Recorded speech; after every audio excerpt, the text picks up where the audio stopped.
Carol Kostka Crane. Kostka Crane, is it? Kostka.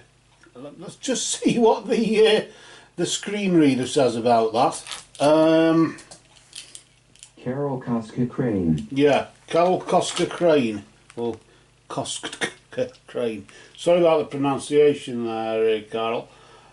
Carol wants to know if her grandfather's, somebody who's close to her grandfather, has anything to say. His name is in the spirit world now, he's naturally. His name is John Leon Dobry. I think that's how it says, Dobry or Dobry. D-O-B-R-Y. So we'll call John Leon Dobry, and we'll for this one I'll use these mediumship cards here, and as we shuffle them we'll just simply ask John to join us, and as we shuffle his spirit will manipulate them and provide a message. Each card has a pre-written sentence on it, as you would say, and then that provides the message as John puts them into place there. So as we shuffle, we'll just simply ask Spirit of John Leon Dobry, we ask for your presence. Commune with us, John Leon Dobry, through these cards and move among us. Spirit of John Leon Dobry, we ask for your presence. Commune with us, John Leon Dobry, through these cards and move among us. Spirit of John Leon Dobry, we ask for your presence. Commune with us, John Leon Dobry, through these cards and move among us. Blessed be to John Leon Dobry and all absent friends. And I don't think John is as absent as we'd like to think right now, because he's joined us. So we'll just place the cards just here, just so you can, where you can just see them. Just up that top left corner there. And I shall, first, I want to thank you, John, for your presence, John Leon Dobry. I want to thank you for your presence. I want to thank you for your time. I want to thank you for your energy.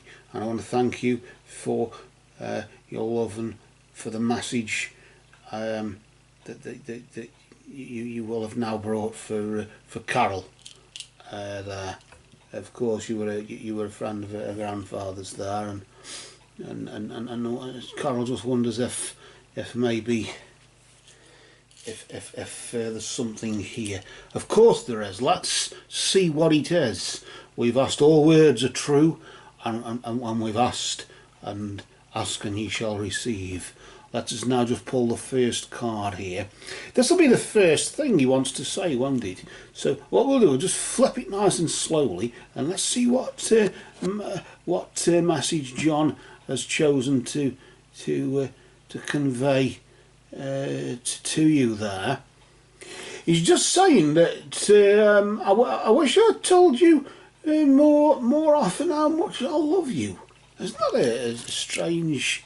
I don't know, I mean, maybe, I don't know if you were connected to him in some way or if you knew him, but he's just saying, oh, I wish I told you how much I love you. Why would he say, what would you say that for? That's thrown me a bit. You've thrown me a bit there, John. Maybe he was a bit closer than, maybe closer to the family or whatever than you'd like to think, and maybe, I honestly don't know. You know what this is about, Carol, I'm sure. I hope you do anyway. I'm a bit flummoxed at the minute over that one. John, if you'd like to tell us something else, we'll just pull out this next card to see what it is. We'll just flip it again nice and slowly, not to disturb the energy, just to provide just enough nice and steady there. And he's just saying that my death was painless, please don't worry or hold on to guilt. I wish I told you how much I loved you. I wish I told you more how often I loved you, but please don't worry or hold on to guilt. My death was painless. I'm sort of sensing here, as I've just done that there, something sort of coming to mind, as you say, sensing and feeling sort of as if, of course, he wasn't very old, was he? He was in his 20s, I think, 24, I think he was. So he wasn't, but the point, I always tend to focus on the point of death as opposed to its passing in general there. It's more the point of death was, the point of transition was painless. So don't go blaming yourself. Why I'm sort of sensing as though as though your grandfather felt responsible for it. Maybe either that or maybe the guilt thing, the guilt what is it?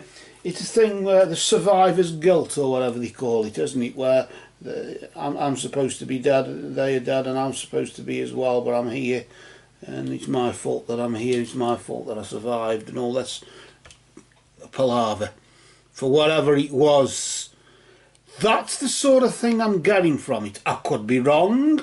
I hope I am. Maybe it would be nice to be wrong on that, but that's the sort of thing I'm getting from it. Just coming to mind, you know, as I'm doing this. I want to just pull out the next card. Normally I deal out 3 cards because it's I suppose it's not as much past, present, future or anything like that, which in a normal sort of tarot reading it is. But in this mediumship scenario, it's a bit like beginning, middle and end of statement, isn't it? We'll just flip over this next card here. Look at this. Isn't this interesting here? He's just saying that I have become one of your guides. Maybe this is why you asked the question. Maybe either you've been told that before in some spiritualist setting, or that's the connection. Maybe as your grandfather's friend, he was fond of you as well, because your grandfather was fond of you, but maybe he was fond of you as well, or something, I don't know. But he's just saying, I've become one of your guides, Carol. I wish I told you more often I loved you, because of what happened. I mean, obviously you're not going to know, because he was your grandfather's, he was your grandfather's friend, and of course you would never know him, would you? So why he wants to say, well, I should have told you more often I love you, I don't know. Do you know, I sense he's saying this either to your grandfather or somebody who knew him, somebody around you. Naturally, I mean, logic would tell you that, wouldn't it? That somebody you know who knew him, or whatever. And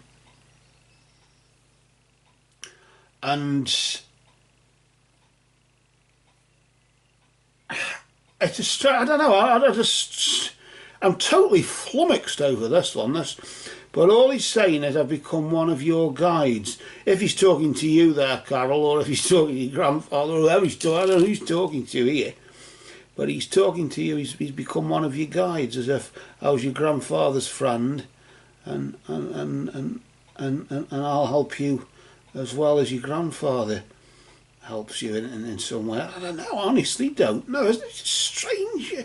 Sometimes, you know, I am flummoxed. I can sometimes say I'm totally confused over that one.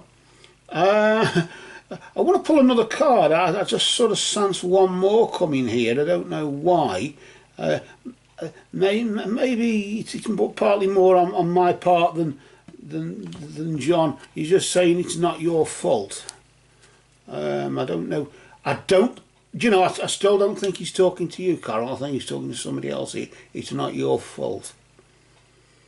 All this thing about don't worry, hold on to guilt. It's not your fault. I wish I told you more often how much I loved you, or how much I'm fond of you, or whatever. I've become one of your guides. It's not your fault. I don't know what that is, but I get a sort of sense he's not talking to you, Carol. Maybe the guide they're becoming one of your guides, maybe. Maybe he's become one of your guides to try and make it up to whoever it is that he couldn't. I don't know. I honestly don't know what this is about. This is very strange. I'm going to have to pack this one up, I'm afraid. I'm going to have to admit defeat. I'm sorry, John, but I'm going to have to admit defeat. Pull another one. I just said pull another one. I sort of sometimes get that pull another one or another card or whatever. Okay, I'll just pull this one here for you there, John. I was just saying that I see all of your thoughts. It still doesn't make, it just still doesn't mean anything. Obviously, it doesn't mean anything to me. It'll probably mean something to you, Carol, or somebody you know. Because obviously, if your grandfather's friend died in his 20s and whatever, then obviously you weren't around. So this is a message for somebody else. I don't know who it's for. If it's for another relative, parent or something. I don't know what it is. I honestly don't know what it says, but I do sort of sense as though it's not for you. And I'm sort of feeling as though you were asking on behalf of somebody else as well. I don't know what. I don't know. Maybe it was your grandfather asking on behalf of. I don't know. If it is your grandfather and he isn't in the, he is on the earth plane, then this is a message for your grandfather, isn't it? If not, then I don't know. I'm assuming it's a message for your grandfather. That's the only thing that would make sense, that he became one of your grandfather's guides. That's what I am sort of getting from it. And your grandfather isn't to blame himself for what happened. That's what I'm getting from it. Now, of course, both might be in the spirit world, and if they are, then we're all buggered, aren't we? Because I then don't know what it's about. But that's the only thing I can sort of think that this is a message for your grandfather, assuming your grandfather's on this side. Hopefully he is. And all we can say is, as I'll just have to take that ring off. I can do that thing that Spot does. Live long and prosper, just about. I can only do it with my right hand now. I can't do it with my left hand, sorry. So I'm buggered on that. So just a bit of fun there. I don't know if that means anything to you, but that is just something that came. Live long and prosper there, grandfather. Why I'm sort of thinking he's still here, I don't know. I hope he is anyway, eh? And we can at least... I'm not going to carry on, because the more I put my foot in it, the more I open my mouth here, I feel that I'm going to be putting my foot in it even deeper. So with that, I'll admit defeat anyway, in case of whatever this is, but I'm just going by what I sense from it, and if what I sense from this is wrong, then maybe it's wrong, I don't know. It's either right or wrong. It's 50-50 here. But for now, John, either way, John, I want to thank you for conveying that message, because clearly it is intended, and I don't really think Carol was asking for a message for herself. I know for a fact she wasn't. I'm sort of coming down to that idea now. But that's only logic and common sense that's sort of telling me that, when I don't know. Carol could be as old as God, I bet she's 21 again, I'm sure, as we all are. So let's laughing and joking, John. Laughing and joking apart there, John. I want to thank you for the message that you've brought here, because it's just more of, it's not your fault what happened to me, grandfather. There's still things doing to your grandfather. It's not your fault what happened to me. Don't go blaming yourself. Don't hold on to guilt. Don't go worrying about it. It's not your fault. I see all of your thoughts, and I know what you're thinking, in the sense I know you blame yourself for it, so snap out of it. That's the sort of thing I'm getting from it. So for that, we're going to gather up John's cards now, and then we're going to just flip them over like so. And I'll just pop them just there, nice and neatly there. And just remember that love is the law, love is the bond. Merry did we meet, merry do we part. And merry may we meet again. and we just laid John to rest there. His message to either grandfather, grandma, or mother, or whoever it was. I don't know if it intended there. And well, until next time, when things are a bit more clearer, I want to just say, blessed be to John Leon. I've got the bloody name on the tip of my tongue. Got it printed out here. Dobry, John Leon Dobry. Blessed be to John Leon Dobry. Rest in peace, John. Until next time, friend.